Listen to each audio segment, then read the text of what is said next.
Hey guys, what's up? I am Sam. I am the CEO and the founder of Steven Mentor, a company that helps international students adapt and succeed in the United States.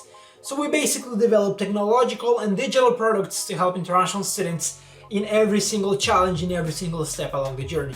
I'm also in the 2020 Future Founders Fellowship, and today I'm here and I'm really happy to be here to talk to you a little bit more about remote work, managing remote teams, managing distributed teams. Right now, I'm recording this video in April 2020. We all know, in case you're watching this in the future, the coronavirus pandemic is hitting super hard in the United States. Many people across the country are stuck at home, and many companies are having to figure out how to do remote work efficiently. And I am really happy to be here sharing a little bit more about my knowledge and my experience with remote work, and hopefully share some insights that are going to help you and your team be more efficient and be more successful working from home, right?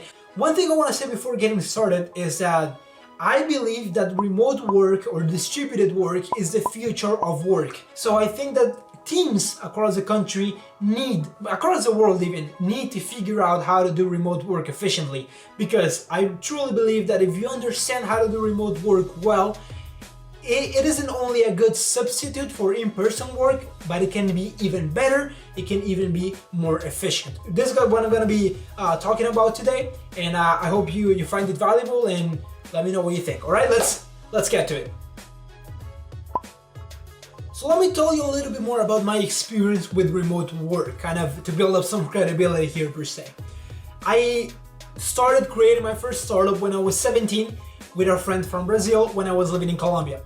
So even my first startup venture was remote, and I can basically say that the whole experience was learning how not to do remote work. A few years ago, we started Steven Mentor, and the team has been remote for the whole time of the existence of the company, and we are so remote per se that I don't even know personally one of my co-founders. Now we are a team of 4 people, and all the operations happen remotely, and all of our systems are set up remotely. So I've had the chance to build up some experience over this almost a year, a little bit over a year per se, since we first had the idea, but I've had the chance to build up some experience on how to do remote work, and I'm gonna be sharing some of these insights with you today.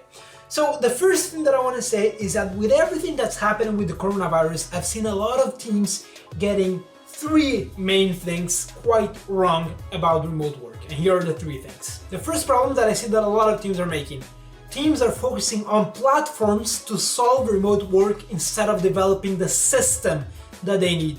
Mistake number 2, I would say, is replicating the office aspect online. So pretty much just having office hours online, right? And the final aspect, the final big mistake that I'm seeing is that a lot of teams, a lot of founders are neglecting culture building when they move online. I'm going to be expanding on the 3 main mistakes, and I want to share some insights and some resources for those 3 specific mistakes that I mentioned. So the first one, again, focusing on tools and not systems. The second one is replicating the office online, and the last one is not focusing on online culture. Okay, let's get to that. Problem number 1, focusing on platforms instead of systems. Again, when people think of remote work, they think of Trello, Zoom, Basecamp, Clubhouse, Slack. All these are great tools, yes, but the thing is that a remote team is only efficient because of the system that they have, not really because of the platforms that they use. So here's the thing with building a solid system for remote work. You need to figure out 3/4 things. The 3 key things that you need to figure out how to do are communication. You need to figure out a way to communicate with your team. You need to figure out project management. How are you going to be keeping track of the progress in any project that you're tackling? And also file storage, so just storage of the stuff that you make, right? And finally, if you are a tech-based platform, you also need to keep track of your code, so like a sourcing platform. Build a system, whatever the system is, using the tools that you have in hand to be able to actually build a system that covers all of those. But the important thing is that you know, and the whole team, this is essential, guys, like your whole team needs to be onboarded on how the system is working, right?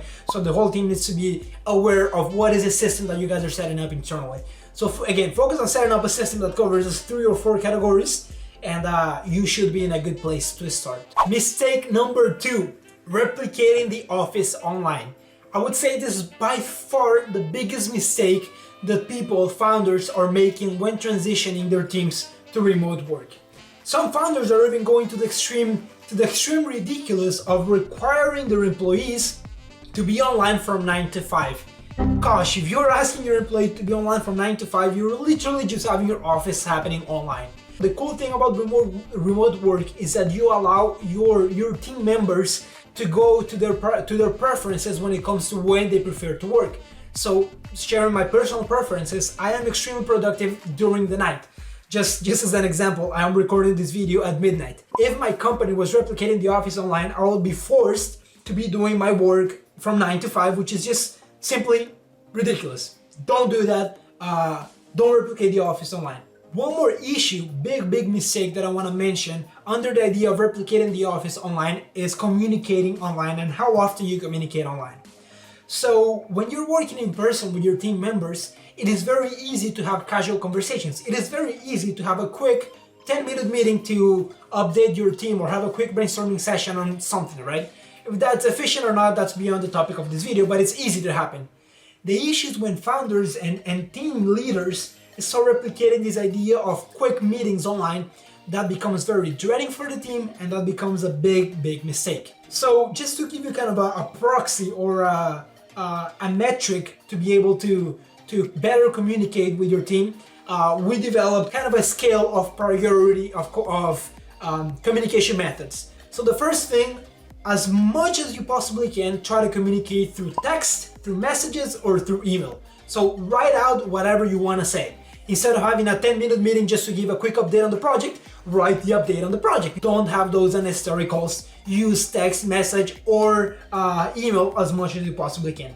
Number 2, if it is really something important, or if it's really like an idea that struck you right out of the blue and you really like want to talk about it, try to send a voice note. Try to send like a voice, an audio, a voice message to your team members. Whatever is the communication method that you guys are using, try to use a voice message. If a voice message is not enough, if it's something urgent, then okay, go for a phone call. Have a quick phone call and say, okay, hey, this is going on, blah, blah, blah, blah, blah, blah. Finally, the last resource is then having an online meeting, having a Zoom call with all of your team members. Again, last resource. Only do that when the topic of discussion is essential to be discussed by everyone in the team. Online meetings are very dreading, very time consuming, and also very exhausting. So make sure that you use it as a last resource. And the last problem that I want to talk about is about building company culture. When you move online, actually let's take it a step back. Even before you move online, building culture in your company has to be very intentional. When you move online, that intentionality needs to be multiplied by 10. You need to be a lot more intentional when you move online to be able to build online culture. What exactly you guys do to build that culture, that is up to you. I know some companies like to have virtual happy hours, some companies like to have virtual game nights, whatever it is, but the key thing that you need to be aware of is that you really need to be intentional with culture building, mostly when it comes to online culture building. Okay, to finish here, I want to share 3 quick resources that might be really insightful if you want to improve your online systems. Number 1 is a Medium essay called The 5 Levels of Remote Work and Why You're Probably at Level 2. It is a great essay. A lot of the things that I'm mentioning to you in this video, we took it out of that essay. So read it, it is really insightful. Another really good resource is the Making Sense podcast, episode 194, The New Future of Work. It is a conversation with Matt Mullenweg.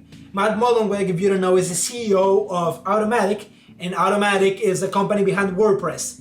And they probably have the best remote system that any other company in the world. So listen to that podcast, really insightful. And finally, of course, the book by the same guy, Matt, called Remote Office Not Required. Great book. I really recommend it if you also want to improve your systems of online working. So yeah, that's what I had for you guys today. I really hope this video was insightful. I really hope this video helped you guys and help your company set up a better online working system. If you have any questions, comment. If you want to reach out to me, just shoot me an email at sam@stevenmentor.com. Just shoot me a message. I'm more than happy to talk, more than happy to hop in a conversation to talk about this. And yeah, I know we're all going through hard times. I know this pandemic is affecting everybody differently, and it's been very challenging for all of us. But I just want to send a quick strength message to all of us. Stay strong. Take care of yourself. Take care of your loved ones, and we will all get through this together. And after you get through something like this, there's literally nothing you cannot do as a father. So stay strong out there. Take care, and thank you for watching.